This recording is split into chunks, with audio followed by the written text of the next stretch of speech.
Subscribe करें और bell दबाएं ताकि कोई खबर रह न जाए।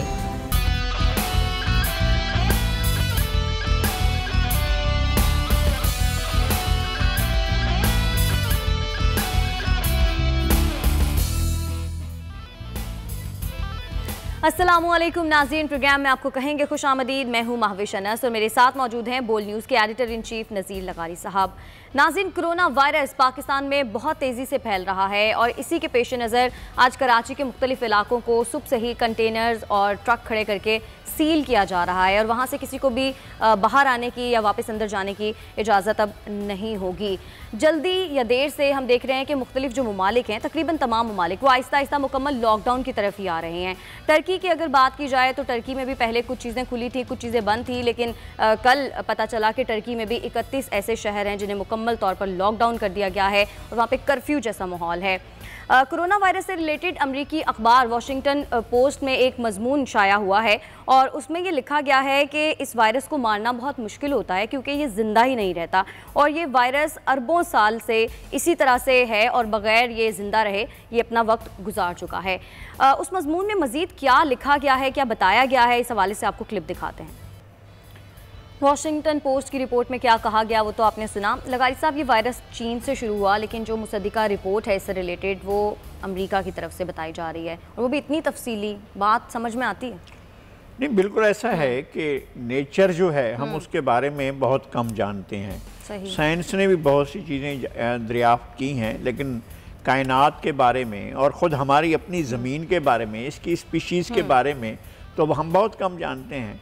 डार्विन ने जो काम शुरू किया था वो उससे इतना आगे ज़ाहिर चला है काम, लेकिन उसके बाद बहुत सी चीज़ें ऐसी हैं इंसान के एक मसाम में जहाँ पर आपके अपनी नज़र भी नहीं जा सकती है, वहाँ पर अरबों की तादाद में लिविंग एलिमेंट्स मौजूद होते हैं। एक इंसान के अंदर कई कायनातें मौजूद होती हैं और लिविंग एलिमेंट्स अरबों और खरबों की तादाद में होते हैं। तो जाहिर है कि इसी तरह वायरसेस हैं और ये वायरस के बारे में तो कई पहले भी बताया जा चुका है। ये कोरोना वायरस जो है 62 में एक दफ़ा उठ कर आया था और उसके बाद अब ये एक मुख्तलिफ सूरत हाल में आया है, मुख्तलिफ हालात में आया है।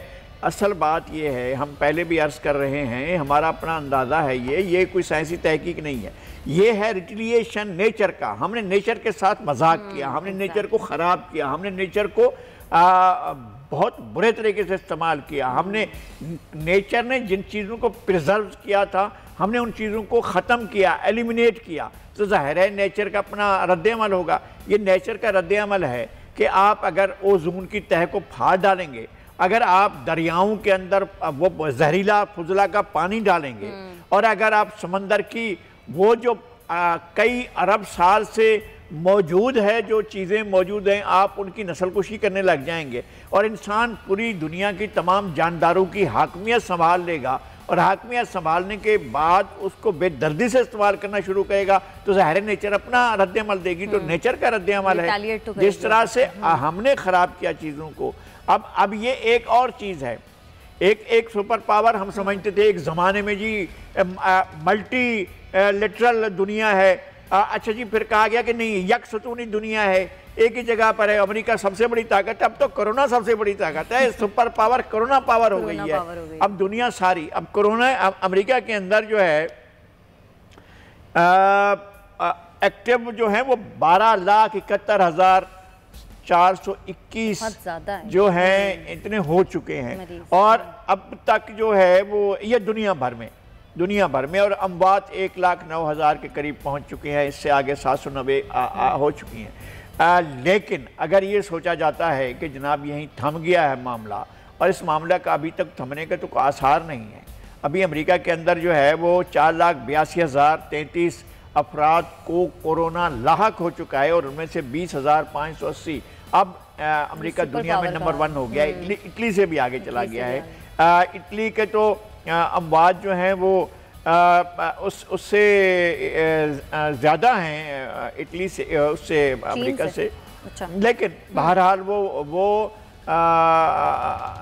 अमेरिका और इटली बिल्कुल एक दूसरे के साथ साथ चल रहे हैं। लेकिन उनकी तादाद जो थी इटली की वो कम है, 1 लाख के करीब उनके पेशेंट्स हैं, लेकिन अमेरिका के 4 लाख हैं और अमवात जो हैं वो अमेरिका की 20,000 के करीब हैं और इटली की जो है तकरीबन 19,000 हैं और इसी तरह से स्पेन की जो हैं वो अमवात 16,000 से आगे चली गई हैं और फ्रांस में 13,832। तो अमवात जो हैं वो हो रही हैं और बड़ी तादाद में हो रही हैं। अच्छा, अब ये किसी जंग के नतीजे में नहीं हुआ है कि जी कैजुअलिटीज़ हो रही हैं, जंगों की कैजुअलिटीज़ ऐसे नहीं होती हैं। ये नेचर की तरफ से, फितरत की तरफ से, कुदरत की तरफ से और उस ताकत की तरफ से जिसने इस कायनात को ये शक्ल दी।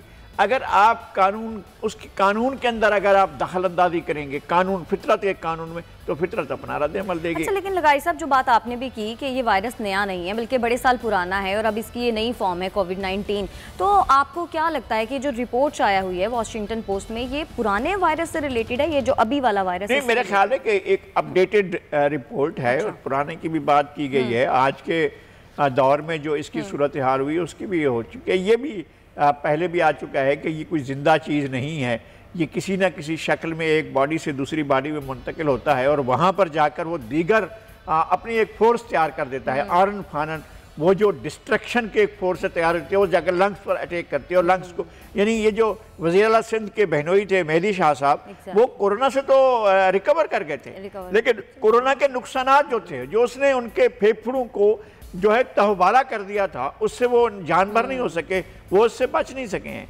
देखें, अगर कोरोना के आप एलिमेंट्स को ख़त्म भी कर दें, अगर आप कोरोना को जो उसकी तबाही के असरात हैं उनको कौन ख़त्म करेगा?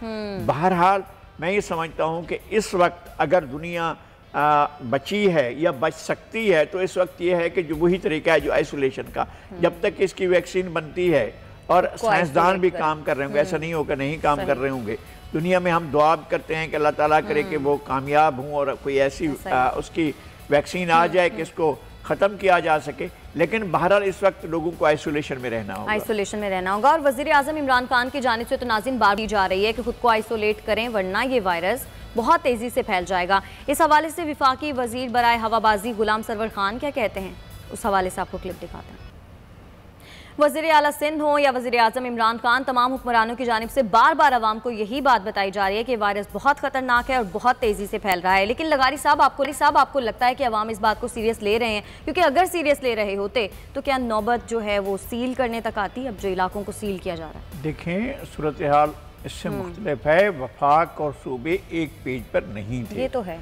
अब वज़ीर आज़म जब ये बात कर रहे हैं और गुज़श्ता रोज़ जिस तरह से डॉक्टर ज़फ़र मिर्ज़ा ने बात की थी और जिस तरह से संगीन सूरत हाल की तरफ उन्होंने इशारा किया था, उसके बाद भी अगर वफाक ओनरशिप नहीं लेता है लॉकडाउन की, तो फिर ये समझा जाएगा कि शायद उन्हें अंदाज़ा नहीं है। अब वज़ीर आज़म भी ये बात कर रहे हैं और वज़रा भी ये बात कर रहे हैं, लेकिन फिर कल हमने वो राग सुना है गवर्नर सिंध जनाब इमरान इस्माइल का। वो कहते हैं कि जनाब अगर शहर खोला ना गया तो फिर एक बड़ा मसला हो जाएगा, हम कितनी देर शहर को बंद कर सकते हैं या सूबे को बंद कर सकते हैं। ये सारी चीज़ें अपनी जगह पर हैं। इस सारी सूरत हाल में असल चीज़ क्या है? असल चीज़ इसको अगर फैलाते हैं तो न तो हमारे अमेरिका के वसाइल होने के बावजूद भी वहाँ 20,000 से ज़्यादा अफराद जान की बाजी हार चुके हैं। आपके पास अल्लाह का शुक्र है अभी तक तो फिगर ही 5-6 हज़ार से ऊपर नहीं गया है जो एक्टिव केसेस हैं, और अमवात भी आपके अल्लाह का शुक्र है कि 100 तक नहीं पहुँचे हैं, आप बहुत पीछे हैं उससे। लेकिन अगर ये बढ़ता है तो हम तो अमेरिका जितने वसाइल भी नहीं रखते हैं। तो लगाई साहब बात यही की जा रही है ना कि 25 अप्रैल तक शायद 70,000 से भी ज़ायद केसेस हो जाएंगे, तो आपके ख्याल में उस हवाले से जो हुकूमत की प्लानिंग है वो तसल्ली बख्श है? क्योंकि टाइगर फोर्स बनाने की बात हो रही थी, उसकी तो रजिस्ट्रेशन ही अभी तक मुकम्मल नहीं हुई। टाइगर फोर्स क्या करेगी उसका नहीं मालूम। जिस तरह से इमदाद तकसीम हो रही है और जिस तरह से लोगों का भीड़ लग रही है, जिस तरह से वो ज़्यादा जिस तरह से लोग हजूम की शक्ल में जा रहे हैं और हजूम के अपने इफ़ेक्ट्स हैं। औरतें ऐसा है कि लाइन में लगे हुए गर्मी की शिद्दत से बेहोश हो रही हैं। ये अप्रैल है और अप्रैल का वस्त भी अभी नहीं आया। अप्रैल का वस्त जाकर 15 अप्रैल को होगा। अभी 12 अप्रैल तक ये सूरत हाल है। अगर 11-12 अप्रैल को अगर ये सूरत हाल है कि लोग जो हैं वो बेहोश हो जाते हैं, तो मई में क्या सूरत हाल होगी। और फिर आप बांटने का मैकेनिज्म ऐसा नहीं कर सकते हैं कि जनाब लोगों के हजूम की शक्ल में बनाएं और बैठ कर आप पैसे तकसीम करें। ये सारी चीज़ें किस तरह से आप कर सकेंगे, कितने काउंटर बनाएंगे, कितनी जगह बनाएंगे, आपको इसका तरीक़ाकार ढूंढना होगा ताकि लोगों तक मदद पहुँचे। पहले भी मदद पहुँचती रही है, ये रफ़ाही इदारे काम कर रहे हैं, फलाही इदारे काम कर रहे हैं बहुत से। कराची में जैसे अभी हम थोड़ी देर पहले फैसल अजीज़ खान साहब के प्रोग्राम में देख रहे थे, जनाब मौलाना बशीर अहमद सिद्दीकी बात कर रहे थे। इसी तरह से कराची में और बहुत से लोग हैं, अल-मुस्तफ़ा वेलफेयर ट्रस्ट वाले हैं, अपना हाजी हनीफ तैयब साहब कर रहे हैं, अल खिदमत वाले कर रहे हैं, जनाब डॉक्टर नईमुर रहमान साहब, और लोग बहुत से लोग कर रहे हैं। मतलब वो जो लोग कर रहे हैं इनको भी मौका मिलना चाहिए कि ज़्यादा से ज़्यादा अगर हुकूमत ये करे कि इन लोगों के थ्रू, इनके नेटवर्क के थ्रू अप्रोच करे तो भी चीज़ें डिलीवर हो सकती हैं। अगर आप हजूम बनाकर बांटेंगे मुझे ख्याल है कि तो ज़्यादा ख़तरनाक है। चलें इसी से रिलेटेड डॉक्टर अताउर गुफ्तगू भी सुन लेते हैं कि वो इससे रिलेटेड क्या कहते हैं। डॉक्टर साहब की गुफ्तगू आपने सुनी। लगारी साहब, प्लाज्मा थेरेपी की बात हो रही है तो ये बहुत बड़ी अचीवमेंट है कि जिन लोगों का जो मुदाफ़ती निज़ाम है वो मजबूत है, अगर वो अपना प्लाज्मा दूसरों को दें जो इन्फेक्टेड लोग हैं तो उससे उनको फ़ायदा हो सकता है। ये हो सकता है। देखें, बहुत से इम्कान आते हैं और दुनिया भर में मुख्तलिफ तजर्बात हो रहे हैं, मुख्तलिफ इसके बारे में चीज़ें तलाश की जा रही हैं, लेकिन कोई हतमी बात नहीं है। अल्लाह करे कि ये तजर्बा कामयाब हो, अल्लाह करे कि इस तरह से चीज़ें होने लगें, एक सेहतमंद आदमी का प्लाज्मा एक बीमार आदमी को दिया जाए और वो ठीक हो जाए, ये तो बहुत अच्छा होगा। और इस तरह से हमें अंदाज़ा भी हो जाएगा, हमें ख़ुद भी अपनी पॉपुलेशन का अंदाज़ा होगा कितने लोग सेहतमंद हैं, कितने लोग जो हैं वो कमज़ोर उनकी हाइजीन है या कमज़ोर उनका इम्यूशन से जो है वो सारे का सारा जो हमारा निज़ाम है हाजमे का वो कितना सही है या दुरुस्त नहीं है। तो ये सारी चीज़ों का पता चलने के बाद होगा। लेकिन ये कि एक तरीका है जो इस पर डॉक्टर साहब ने बात की है, इस पर ज़रूर काम होना चाहिए। और भी ज़ाहिर है जो तहकीकात कर रहे हैं, जो रिसर्च कर रहे हैं, जो काम कर रहे हैं, उनके भी अल्लाह नताइज देगा इंशाअल्लाह, कोई ना नतीजा निकलेगा। अब नाज़रीन एक और क्लिप आपको दिखाते हैं। खान साहब अक्सर सहाफ़ियों की जानिब से तनकीद की जाती है, अक्सर सहाफ़ियों की जानिब से कहा जाता है कि खान साहब के इर्द गिर्द नॉन इलेक्टेड लोग हैं और वो अवामी नुमाइंदे नहीं हैं। एक एंकर की जानिब से भी ये कहा जा रहा है। आपको क्लिप दिखाते हैं। क्लिप आपने देखा लगाई साहब, एंकर के बकौल इमरान खान साहब के इर्द गिर्द सारे नॉन इलेक्टेड लोग हैं। तो खान साहब ने ये स्ट्रैटेजी क्यों अपनाई, क्योंकि माजी में इस स्ट्रैटेजी से कोई ख़ास फ़ायदा तो नहीं हुआ। देखिए, ये उनकी चॉइस है। बात यह है कि उनकी पार्टी में इलेक्टेड भी हैं, नॉन इलेक्टेड भी हैं, और इलेक्टेड लोग उनके साथ बहुत कम वक्त रहे हैं, वो इधर उधर से आए हैं। जैसे एंकर कह रहे थे कि वो उनको अतिये के तौर पर मिले, तोहफे के तौर पर मिले, उनको नजराने के तौर पर मिले, फितराने के तौर पर मिले, पता नहीं किस तरीके से उनको बहरहाल वो मिले हैं। वो अब उनसे संभाले नहीं जा रहे हैं, या बेचारे वो कुछ कहने वाले नहीं हैं। उनको उस वक्त तक वहाँ रखा जाएगा जब तक कि बादशाह मुअज़्ज़म की मर्ज़ी होगी। अगर वो उनको कहीं और ले जाना होगा तो बाद में हाँक कर कहीं और ले जाया जाएगा, और इनको यहाँ ये इन्हीं के साथ बैठे होंगे जो इनके दोस्त बैठे हुए हैं आसपास। लेकिन शाहिद साहब जिनकी बात कर रहे थे, 2 पिलर्स का जिक्र हो रहा था, शाह महमूद कुरैशी साहब और जहांगीर तरीन साहब, तो आपको भी यही लगता है कि यही 2 पिलर्स हैं जिन पर खान साहब खड़े हों? ये दोनों के तो ये अभी जुमा 8 दिन, ये तो अभी के पिलर हैं ना। ये तो 2011 के बाद के पिलर्स हैं। अभी ये जब पार्टी बनी थी तो उस वक्त तो ये नहीं थे। पार्टी जब बनी थी, जो लोग पार्टी के साथ चल रहे थे, जो इमरान खान के साथ चले, जो तसव्वुर के साथ चले, जो नज़रिए के साथ चले, जो फ़िक्र के साथ चले, जो सोच रहे थे कि जनाब हम भी एक नई फ़िक्र के साथ आते हैं, वो तो सारे के सारे लोग इधर उधर हो गए। अब ये लोग जो हैं, आप कुछ भी कहें, लेकिन शाह महमूद कुरैशी तो पाकिस्तान मुस्लिम लीग से होते हुए और पाकिस्तान पीपल्स पार्टी से होते हुए यहाँ पहुँचे हैं, तो वो किसी न किसी और की बाकियात हैं, या अपने फादर की लेगेसी जनाब मखदूम सजाद हुसैन कुरैशी के बेटे हैं, मखदूम मुरीद हुसैन कुरैशी के पोते हैं, और जनाब बहाउद्दीन ज़करिया मुल्तानी के सजादा नशीन हैं, और उनका अपना एक और वो है। और इसी तरह से जहांगीर तरीन साहब अपना ख़ानदानी पस मंज़र सियासत में तो नहीं था, इनका ससुराल की तरफ से आए थे। इनके ससुर जो है वो मखदूम ज़ादा हसन महमूद थे, ससुर का वालिद मखदूम उल मुल्क गुलाम मीरान शाह थे। इनके जो बिरादर निस्बती हैं मखदूम अहमद महमूद हैं, पीपल्स पार्टी के सरबराह हैं। अच्छा, तो इधर उधर से लोग जमा हो गए थे, वो इनके साथ आ गए थे और उनके सुतून जाकर खड़े हो गए थे। तो कोई ATM मशीनें भी थीं, कोई वैसे भी थे, वोटों की मशीनें थीं, कोई पैसों की मशीनें थीं। उनके साथ जब तक चल रहे थे चलते रहे हैं। अब कुछ लोगों इधर उधर होने लगे हैं, एक नया मंजरनामा बन रहा है, नया सीन हो रहा है। तो खेल तो चलता रहता है ना, नया एक नई चीज़ सामने आती है, फिर आप हैरान होते हैं, ओहो ये क्या हो गया, ये तो नई चीज़ हो गई है। तो ये चलता रहता है। यहाँ पे हमें ब्रेक की जाने बढ़ना है, और ब्रेक से वापस आएंगे तो कराची की ही सिचुएशन के ऊपर बात करेंगे, क्योंकि कराची के बहुत सारे इलाके ऐसे हैं जिन्हें सील कर दिया गया है। साथ रहिएगा।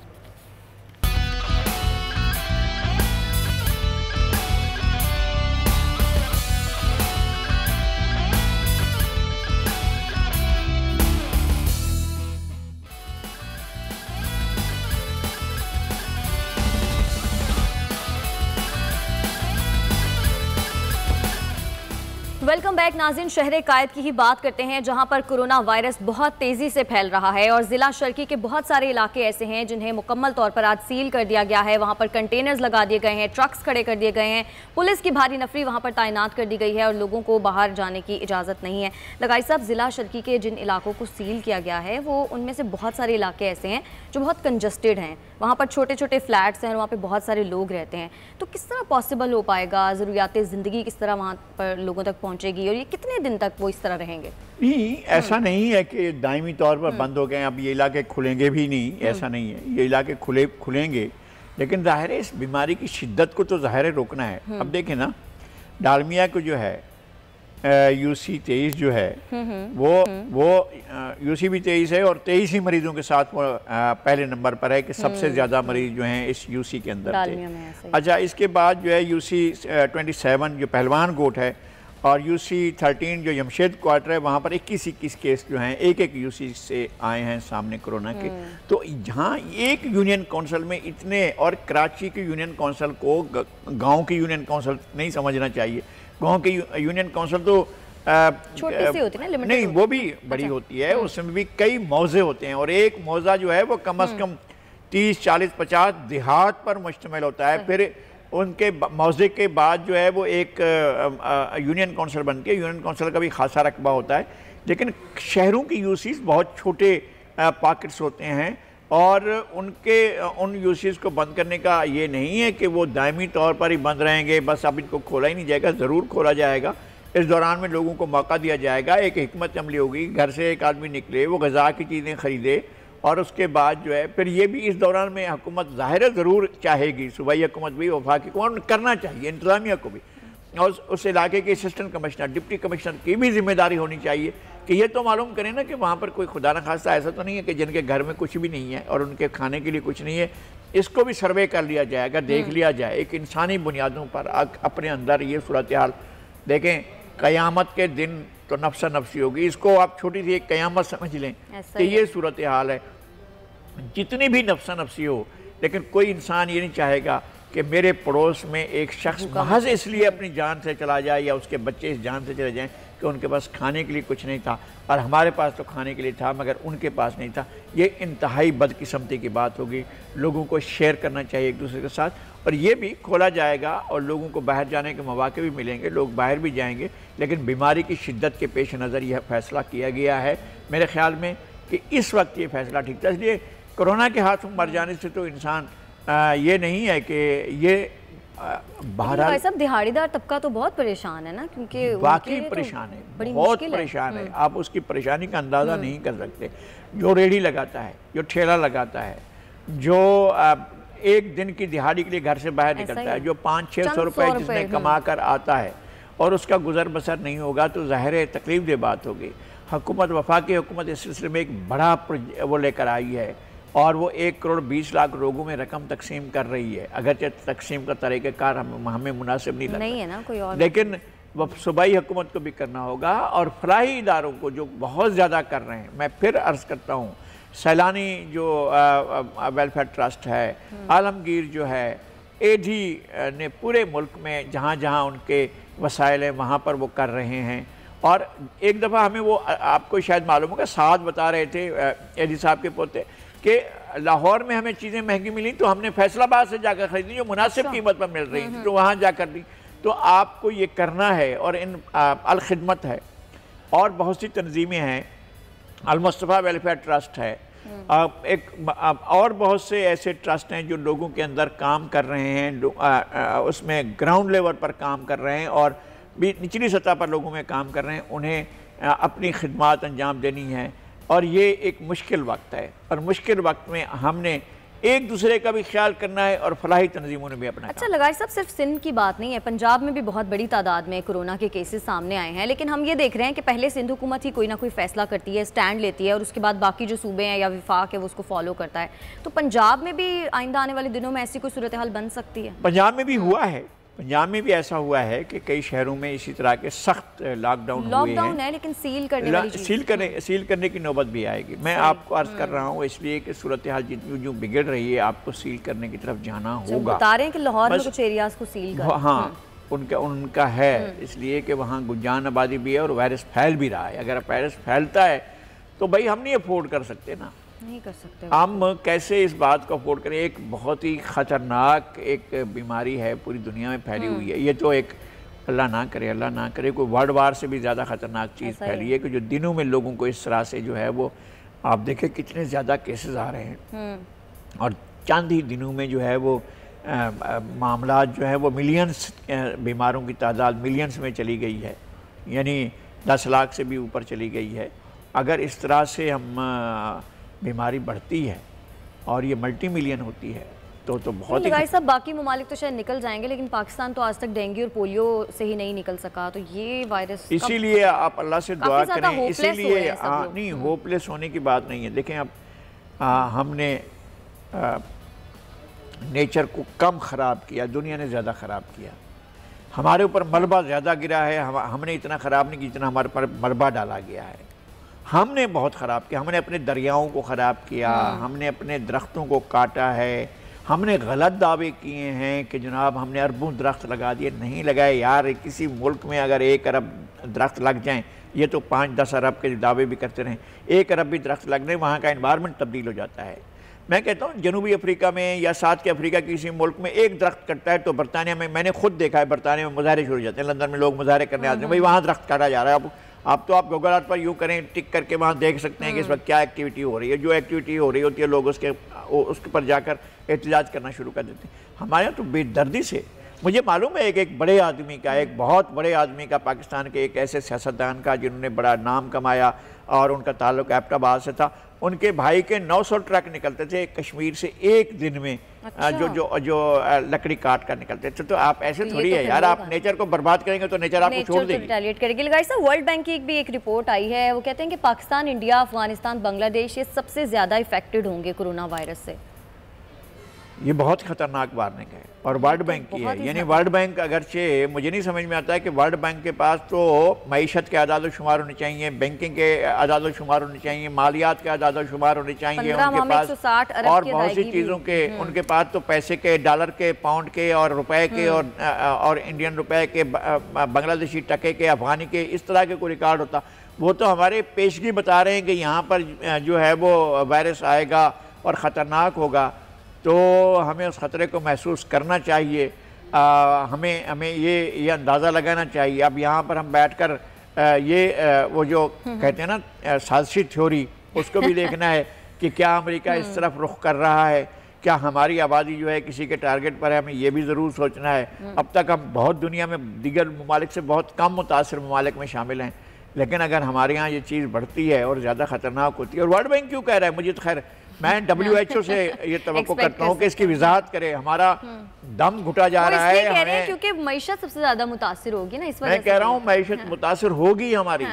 लेकिन ये जो इसके फैलने का है कि कोरोना का फैलाव ज़्यादा होगा, अगर 160 अरब की इमदाद भी मिलेगी 15 माह में, तब इसी सूरत में मिलेगी। मैं ये कह रहा हूँ कि हमें इमदाद कैसे मिलती है वो भी हमें पता है, और हमारे वो इमदाद हमारे गले में कैसे आकर अटक जाती है वो भी हमें मालूम है। हमारे इमदाद जो है वो कैसे जो है वो बुलेट प्रूफ गाड़ियों की ख़रीदारी में, और सांप के बंगले की तामीर में, सांप के सोफे तब्दील होने पर, और बेगम साहिबा की फरमाइश आ जाने पर कि ये पलंग ठीक नहीं है, मसेरी ठीक नहीं है, ये पुराना इसको निकालो, इसको, ये सारी चीज़ों में हमारे पैसे इसमें लोगों के बगार हो जाते हैं, बर्बाद हो जाते हैं।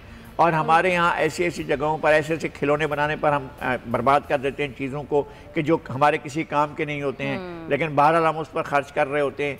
यार हर चीज़ की पॉलिसी बदलनी पड़ेगी, आपको अपनी प्रायोरिटीज़ रीसेट करनी पड़ेंगी, पाकिस्तान को भी और इन ममालिक को भी, इंडिया को, बांग्लादेश को, अफगानिस्तान को। हम कब तक जो है सिर्फ एक बात रहेगी हमारी कि जनाब हम तस्वुरात की बुनियाद पर, नज़रियात की बुनियाद पर या किसी और बुनियाद पर हम एक दूसरे के साथ लड़ते रहें, भिड़ते रहें, जान एक दूसरे की लेते रहें।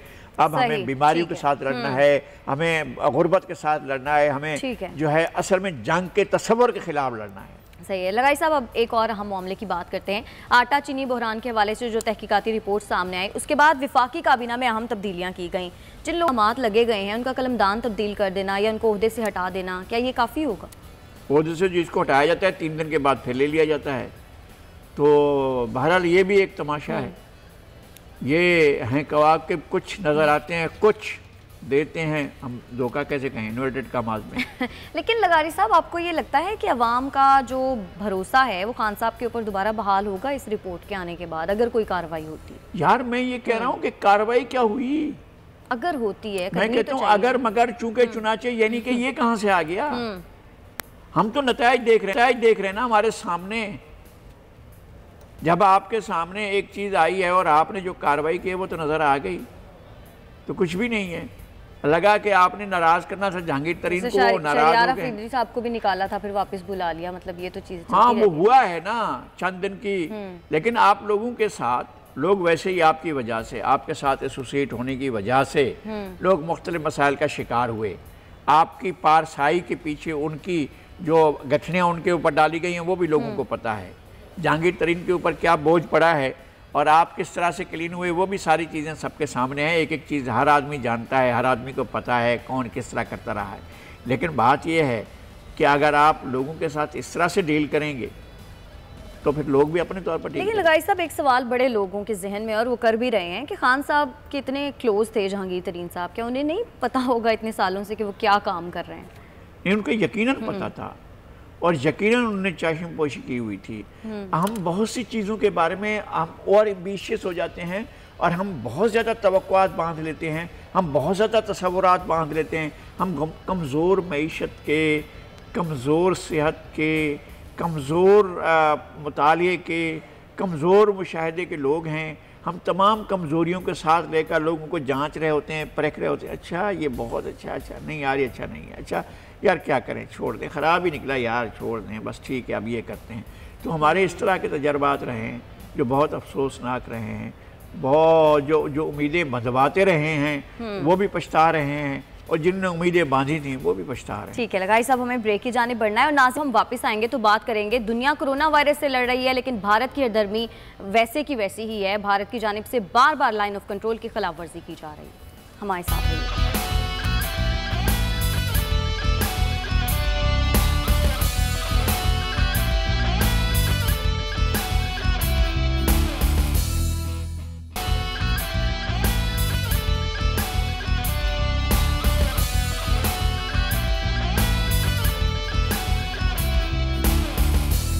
वेलकम बैक नाज़रीन। हर धर्म भारत बाज नहीं आ रहा। भारत की जानिब से लाइन ऑफ कंट्रोल की एक बार फिर से खिलाफ वर्जी की गई। भारतीय गोलाबारी से 2 शहरी जख्मी हो गए। ISPR के मुताबिक भारतीय फौज ने जानबूझकर शहरी आबादी को निशाना बनाया। लगारी साहब, दुनिया कोरोना से लड़ रही है और भारत जो है वो लाइन ऑफ कंट्रोल की खिलाफ वर्जी कर रहा है, बाज क्यों नहीं आ रहा? भारत की जो हुक्मरान अशराफिया है वो इतनी तंग नज़र, इतनी कोताह बीन है कि इस क़यामत के मौके पर भी उसको ये याद है कि हमने पाकिस्तान के साथ कोई बदला चुकाना है। बिल्कुल। ये मोदी एक अजाब की सूरत में मुसलत हुआ। मेरे ख्याल में ये इंडिया के लोगों बल्कि इस खित्ते के लोगों के लिए कोई सज़ा के तौर पर आया है और लोगों ने अपने लिए एक ऐसी सज़ा ख़ुद मुंतखब की है जो इलेक्शन की सूरत में इंडिया पर मुसलत हुआ है। वो अब पूरे के पूरे खित्ते के लिए और खित्ते के अमन के लिए और उनकी एक बेहतरी के। अब हमने तो 1 महीने से देखा है ना कि क्या होती है लॉकडाउन, लेकिन कश्मीर के लोग तो 8 महीने से जो हैं वो कर्फ्यू में हैं और वो इंतहाई वो वाला तो बड़ा स्ट्रिक्ट किस्म का है। वो उस हालत में और मोदी ने उन्हें इस हालत में रखा हुआ है। अब दुनिया नेचर का, यार मैं ये अर्ज कर रहा था ना कि नेचर का अपना भी एक रद्द-ए-अमल होता है ना, नेचर का अपना भी तो रिटेलिएशन होता है। जब आप 80 लाख लोगों को इस तरह से डाल देंगे और आप अपने इसको कहेंगे कि जनाब ये हम अपनी हुकूमत की रिट कायम, तो नेचर भी तो अपनी रिट कायम करेगी ना। फिर नेचर ने आपको घरों में बिठा दिया। अब डोनाल्ड ट्रंप से लेकर मोदी तक कौन सा हुक्मरान है जो आज़ादाना तौर पर कहे कि जी अच्छा मैं यहाँ से वहाँ जा रहा हूँ, अपने बच्चों से भी दूर रहेंगे कि नहीं भाई करीब नहीं आओ। ये है सूरत हाल, और फिर भी उससे बाज नहीं आते हैं। फिर जाकर अपना बॉर्डर पर जाकर और वहाँ जाकर जो है अपना जंगबंदी लाइन पर जाकर, ये कंट्रोल लाइन पर जाकर फिर खड़े हो जाएंगे, फिर फायरिंग करेंगे, फिर निशाना बनाएंगे मासूम शहरियों को। ये है इंडिया की, ये है मोदी की, ये इंडियन फौज की ये जहनीत है, ये उनका तर्ज अमल है। दुनिया कहाँ जा रही है, दुनिया क्या सोच रही है? दुनिया अपने बका के मसले से दो चार है और मोदी अपना हिसाब करने के में दो चार है। ये एक ख़तरनाक सूरत हाल है। ये है जो अमन के लिए खतरा है। और जो समझदार आदमी होगा उसको समझ आ जाएगी कि ये मकफ़ात अमल है। अभी जो सूरत हाल है इसमें तो फ़ौरन कश्मीर से कर्फ्यू हटा देना चाहिए। ये मोदी को कैसे समझ में आएगा? यूनाइटेड नेशन को समझ में आया, सिक्योरिटी काउंसिल को समझ में आया, यूनाइटेड स्टेट ऑफ अमेरिका को समझ में आया, बरतानिया को समझ में आया, बेल्जियम को समझ में आया। बाकी दुनिया की बड़ी जो सुपर ताकत बनी हुई थी, अब उन ताकतों का अपना क्या हाल हो रहा है? वही तो, हर आदमी छुपा हुआ है, हर आदमी छुपता फिर रहा है। जो कश्मीर का आपने किया, हमारे दोस्त अली रजा ने बेल्जियम से भेजा था ना एक मैसेज दुनिया के नाम, दुनिया वालों अब पता चला लॉकडाउन क्या होता है। तो आप पता चलाएं कि वो फिर वैसा लॉकडाउन देखा नहीं है। हाँ। अच्छा लगाई साहब, अब क्योंकि टाइम हमारे पास बहुत कम है, दुनिया भर में मसीही बरादरी आज ईस्टर का त्यौहार मना रही है। वैसे तो बड़ी सादगी से मनाया जा रहा है, घरों में ही इबादतें हो रही हैं या फिर ऑनलाइन इबादत की जा रही है। हम तमाम दोस्तों को ईस्टर की मुबारक देते हैं। तमाम मसीही बिरादरी के हम साथ हैं। उनके इस खुशी में हम दुआ गो हैं कि उन्हें और उनके तमाम दोस्त अहबाबों को, रिश्तेदारों को और दुनिया के दीगर इंसानों को, दीगर मज़ाहिब के मानने वालों को अमन नसीब हो। इस बीमारी से आज़ारी जो हो रही है इसका ख़ात्मा हो, इस बीमारी का ख़ात्मा हो, इस वायरस का ख़ात्मा हो और सारी दुनिया जो है वो अमन की तरफ, खैर की तरफ लौटे। और हम ईस्टर के इस मौके पर तमाम मसीही बिरादरी की खुशियों में शरीक हैं और उनको हम समझ रहे हैं कि ये हमारी खुशियाँ हैं, हम आपके साथ हैं। अभी आगे तो रमज़ान भी आ रहा है लगाई साहब, फिर ईद भी है। सिचुएशन अगर ऐसी ही रही तो ईस्टर की तरह ही शायद हम भी ईद मना रहे होंगे। देखें अभी तक बहुत सी चीज़ें हैं जिनके बारे में हमने अपने आप को तैयार करना है। इस मरतबा शायद पहली मरतबा ऐसा हो हमारी ज़िंदगी में कि हज का मौका आता है कि नहीं आता है, या सिर्फ वहाँ मक्के के रहने वाले ही चंद लोग। तरावियाँ भी पता नहीं होंगी नहीं होंगी। हाँ, तरावियाँ रमज़ान में हाँ, ये सारी सूरत हाल है। अल्लाह पाक अपना रहम करे और इंसानों के जितने भी इंसानों ने गलतियाँ कोताहियाँ की हैं, खुदा की इस फितरत को, इस नेचर को ख़राब करने की अल्लाह उन्हें माफ़ करे और नेचर अपनी जगह पर बहाल हो और ठीक तौर पर। ठीक है, बहुत शुक्रिया आपका नज़ीर लगारी साहब आज के लिए। नाज़रीन आज के प्रोग्राम से इतना ही। अब अगले हफ्ते आपकी खिदमत में हाजिर होंगे, तब तक के लिए हमें इजाज़त दीजिएगा। अल्लाह निगहबान।